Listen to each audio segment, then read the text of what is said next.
자, 재구속된 윤석열 전 대통령이 어제도 특검 조사에 불응했습니다. 벌써 두 차례 출석 조사에 불응을 했는데요. 특검은 오늘 강제 구인 시도를 한다고 하죠. 근데 그래도 본인이 안 나온다. 조사 불응하면 뾰족한 수가 없다면서요? 형사소송법에 보면요. 예를 들어 이제 불구속 피고인이 재판 받다가 몇 번 안 논다 이러면 이게 구속영장을 발부하고요. 네. 구속이 되잖아요. 네. 그래도 안 놓으면요. 바로 이제 골석에서 재판한다 이렇게 돼 있습니다. 네. 따라서 이제 그 교도소 구속까지 할 수 있는 최대한의 형벌이고 거기서 안 노는 사람을 교도관이 뭐 팔다리 하나씩 머리 잡고 올라오면 이게 몇 명이 필요합니까? 이런 일은 없어요. 근데 일반범도 그렇게는 안 한다면서요? 일반 범죄 형소법에 예. 골석 재판하게 돼 있다니까. 그래. 안 놓으면 네. 구속까지 되면 최대한 형벌을 가한 겁니다. 따라서 저는 뭐 대통령 떠났어요. 교도관이 대통령 한 10명이 붙어서 이게 팔다리 잡고 이게 들고 나오면 국가적으로 이게 뭐가 됩니까? 이건 중대한 인권 탄압이 돼요. 그럼 계속 특검 출석 안 하고 그럼 골석 재판으로 갈 가능성이 크네요. 아니죠. 재판은 이제 고민 재판은 아직은 하려고 합니다. 네. 다만 이 수사는 전면 보이콧하겠다. 수사 이미 보이콧. 답정너 수사예요. 어차피 기소를 전제하고 그냥 이게 그 답을 정해놓고 하는 무리한 이게 강압 수사기 때문에 네. 수사는 전면 보이콧하되 재판은 아직은 지기현 판사는 구속 취소도 하고 제대로 원칙대로 하고 있잖아요. 네. 아직은 재판은 뭐 한다. 그래서 수사는 보이콧입니다. 그래서 전직 네. 대통령이 이렇게 법 집행을 이 부정하고 불응하는 이런 잡범 같은 행동을 해서 되겠습니까?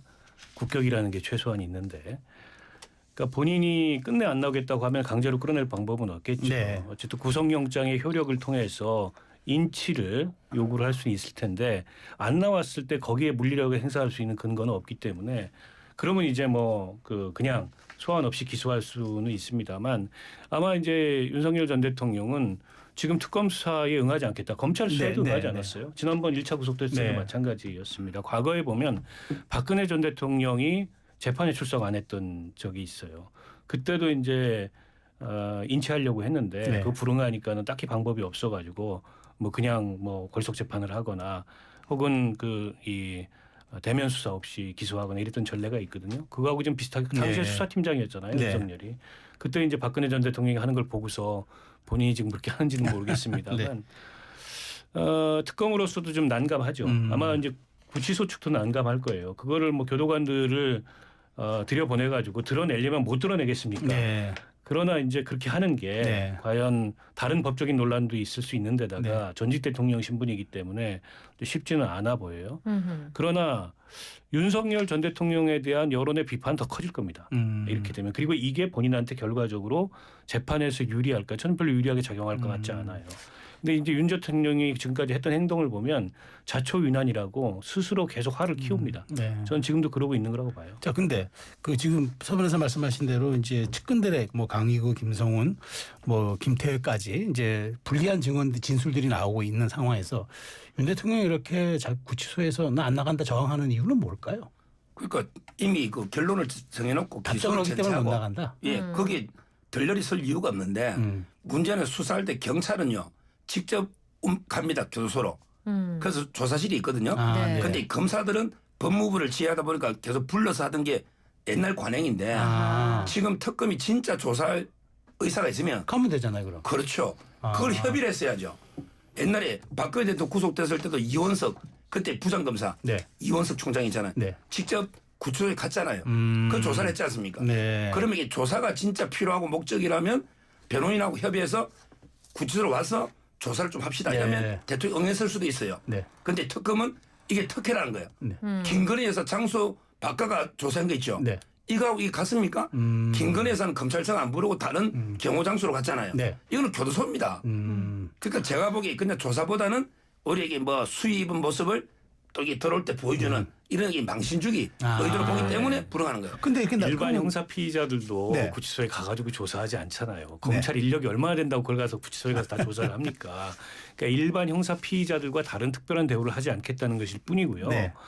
그리고 전직 대통령들 구속 수사 받은 게 처음 아니잖아요. 근데 왜 이렇게 유난하게 굽니까? 게다가 그 지지자들까지 뭐 거기다만 에어컨 설치해달라 그러고 이게 지금 여론이 어떻게 흘러가는지를 윤 전 대통령이나 국민의힘이나 그 지지자들이나 전혀 모르는 것 같아요. 네. 근데 그런 행동이나 이런 것들이 다 이게 여론을 악화시키고 있어요. 그러니까 윤석열에 대해서 눈꽃만큼의 동정도 국민들이 하지 않습니다.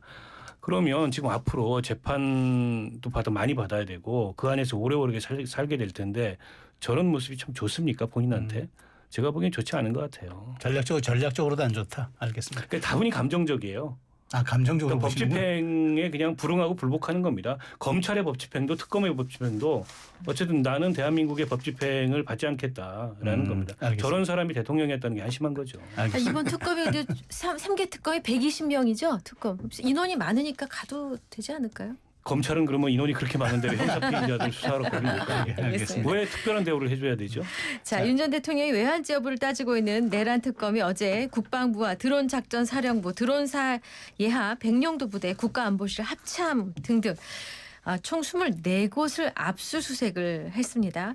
특검은 윤 전 대통령과 김용현 전 국방장관, 김용대 드론 사령관 등을 일반 이적 혐의 공범으로 적시했다고 합니다. 외환 유치죄는 일단 혐의에서 뺀 것으로 알려져 있는데요. 그러니까 외환 유치는 이제 그 외국하고 통모를 해서 네. 전단을 열게 하니까 과연 이게 북한이 외국이냐, 그다음에 통모가 했느냐, 통모가 없다 이래가 일반 이적으로 갔는데, 네. 근데 일반 이적이라는 게 뭐냐면 여러 가지 이적 형태가 있어요. 뭐 네. 모병을 해서 이적하거나 또는 이렇게 군사 시설을 제공하거나 뭐 네. 여러 이적 있고. 그러니까 적을 이롭게 하는 행위니까. 그렇죠. 네. 그러나서 이제 그 일반 이적인데 네. 네. 문제는 이제 이것도 외환에 관한 죄 중에 다 들어가 있습니다. 네. 그런데 그래요? 외환죄라는 게 전부 게 다 통모를 전제로 자기 하는 욕구를 한다. 네. 이렇게 교과서마다 되어 있습니다. 네. 따라서 이적이라는 것도 이게 적국하고 통모해서 적국한테 이롭게 하는 걸 이적이라 하지. 네. 내 혼자 통모 안 하고 내 혼자 그냥 뭐 들어온 게 혼자 보낸 데서 일반 이적은 아니다. 항상 이게 적국과 통모하는 이건 이게 모든 외환에 관한 죄 중에 다 필요한 요건이기 때문에 저는 법적으로 말도 안 된다 봐요. 근데 특검이 그러면 그 당초 외환죄에서 일반 이적죄로 하는 건 출구 전략을 짠다고 봐야 되는 겁니까? 아무래도 이제 외환 유치죄는 범죄 구성 요건이 굉장히 까다롭기 때문에 네. 지금 이제 서 변호사 네, 말씀하셨듯이 외국과 통모하여가 전제 조건인데 그렇죠. 북한은 우리 헌법법률상 외국이 외국이 아니에요. 아니죠. 네. 그런데 통모의 근거도 지금 불분명하잖아요. 네. 그러니까 우리가 일방적으로 드론을 띄운 건 있을 수 있어도 통모했다는 거는 내통했다는 건데 그거는 좀 증명하기가 어렵죠. 근데 이제 일반 이적죄는 그 정도로 범죄 구성 요건이 까다롭지 않기 네. 때문에 일반 이적죄 적용을 검토를 하는 거고 그러나 이거에 대한 직접 수사를 지금 못했어요. 특검이 이제 윤석열 피의자를 인치하려고 하는 것도 이 외환죄 관련된 직접 조사, 대면 조사를 해야 네. 되는데 이걸 못했기 때문에 이거를 직접 조사 없이 기소했을 때 그 과연 공소유지가 가능하겠는가 네. 이 판단이 지금 남아 있는 것 같아요. 그래서 직접 대면 조사를 하려고 하는데 아무튼 이건 좀 지켜봐야 될 것 같습니다. 알겠습니다. 그 윤 전 대통령 측근들인데 전한길 강사나 김계리 변호사가 영치금 모금을 지금 하고 있습니다. 한도액 모두 이제 한도액인 400만 원을 모두 채웠다고 하는데 굳이 여기서 왜 영치금 얘기가 이 시점에 왜 나왔을까요? 그러니까 이거는 대통령하고 아무 관계 없는 거예요. 네. 대통령이 뭐 200만 원 영치금 한 달에 100이 없어서 그러는 게 아니고 네. 아마 이제 그 김계리 변호사가 예. 독자적인 판단하에 예. 지금 변호사비나 이게 다 이게 그냥 400이 아니고요. 원래 한도가 400이고 더 들어오면 네. 따로 이제 계좌를 만들어 가지고 그렇죠. 보관했다가 나갈 때 준다면서요. 예, 나갈 때 주거든요. 네. 네. 그래서 정경심 교수가 이게 2억 4천인가 모았습니다. 조국 교수 기록 깰지는 제가 모르겠어요. 네. 2억 4천. 그러니까 아마 이게 김계리 변호사는 변호사비도 없고 이게 하다 보니까 모금 운동을 자발적으로 하자. 이런 거지 뭐 400만 원 하려고 한 거는 아니고 대통령 뜻과는 전혀 무관하다. 네. 이렇게 말씀드립니다. 알겠습니다. 네. 자, 국민의힘 가보겠습니다. 윤희숙 혁신위의 사과 그리고 인적 쇄신 요구가 또 다시 표류하는 것 같아요. 송원석 위원장이 혁신위의 인적 쇄신에 대해서 어떤 사람을 내치는 것은 혁신의 최종 목표가 아니다. 이렇게 했단 말이죠. 그렇죠. 지금 인적 쇄신을 하려면 뭐 한동훈 전 대표는 한동훈계를 청산해버려야 된다 이런 분도 많고 또 이게 반대쪽에서는 친윤을 해야 된다 이러잖아요. 네. 싸움하다가 끝이 안 나요. 인적 청산이라는 거는 또 지금 할 방법도 없어요. 지금 어떻게 내쫓습니까? 제가 보기에는 이게 다음 총선이나 네. 되면 이게 자연스럽게 개혁 공천을 통해서 아하. 청산하는 거지. 네. 인위적으로 이게 뭐 쌍권이 나가라, 아니면 한동훈 측이 나가라 이렇게 청산하는 거는 이게 저는 불가능하다 이렇게 보고 있고요. 지금 현재 그 윤희숙 혁신위는 저는 상당히 문제가 많다 보는 게 네. 사과 반성 뭐 100번 해가지고 국민 지지받으면 하죠. 사과 반성이 혁신이 아니에요. 혁신한 거는 그 투쟁, 단결해서 그 제대로 야당으로서 이재명 정권을 견제하는 싸울 수 있느냐. 이게 혁신이지. 네. 사과 반성이 혁신 아닙니다. 박 의원님 생각은 좀 다를 것 같아요. 아니 근데 야당으로서 자격을 국민들이 인정해줘야 네. 뭐 야당으로서 그 역할을 하는 거고 그걸 통해서 이제 당이 회복하는 건데 지금 국민들이 야당으로서의 자격을 인정을 안 하고 있다니까요. 그래서 어쨌든 혁신이 필요한 거고 그 혁신의 핵심은 인적 청산이에요. 지금까지 당이 이렇게 망가지고 윤석열 정권이 망가질 동안에 책임이 있는 사람들이 그대로 그 자리에 앉아 있고 그 당의 기득권인데 네. 그 사람들까지 포함해서 다 뭉치자 이러면 혁신은 없는 거죠. 네.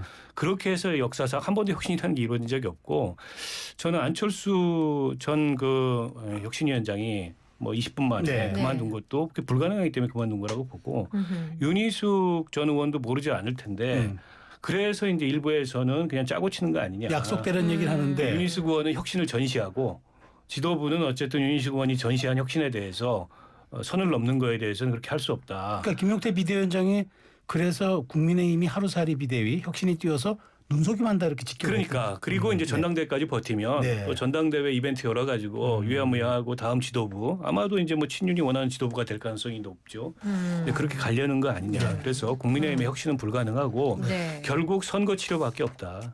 내년 지방선거에 PK 망하고 TK까지 흔들려 봐야 그렇게 해야. 그때 조금 정신을 차릴 거다. 근데 지난주에 서 변호사가 8월 19일 충청에서 전대 개최한다고 했었는데 사실 그 장소 예약이 취소됐다 그래요?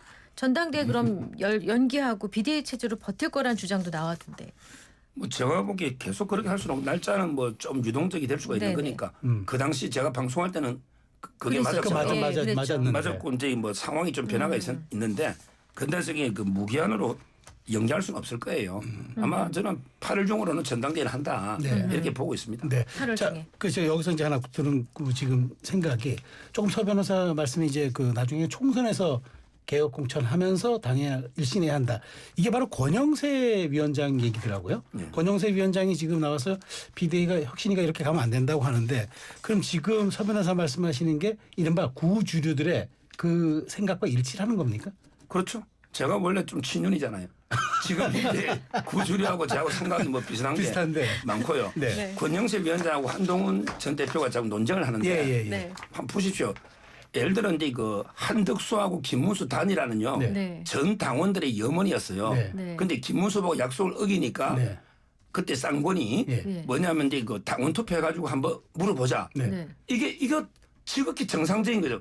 저도 계속 그렇게 주장했고. 네, 네. 근데 이걸 바꿨으면 구태 내라 이래. 네. 한동훈 대표는 아무데나 내란이야. 후보 바꾸는 게 한덕수로 가면 왜 내란이죠? 내란이라는 말을 함부로 이렇게 쓰는 게 아니잖아 당내에서. 네. 그다음에 계엄도 마찬가지예요. 네. 조지 우리 집권당을 배출한 대통령이 계엄하면 네. 왜 했을까? 뭔가 이게 부정선거 결정 증거 나왔을까? 아니면 이게 뭔가 간첩이나 방구가설이 있을까? 좀 알아보고 물어보고 해야 되잖아. 근데 바로 해제 안 했다고 이것도 이게 또 동조했다. 한동훈 대표 문제. 여기까지만 알겠습니다. 시간이 다 됐습니다. 네, 정치의 정석 지금까지 박원석 전 의원, 서정욱 변호사 두 분과 함께했습니다. 감사합니다. 잘 들었습니다. 네.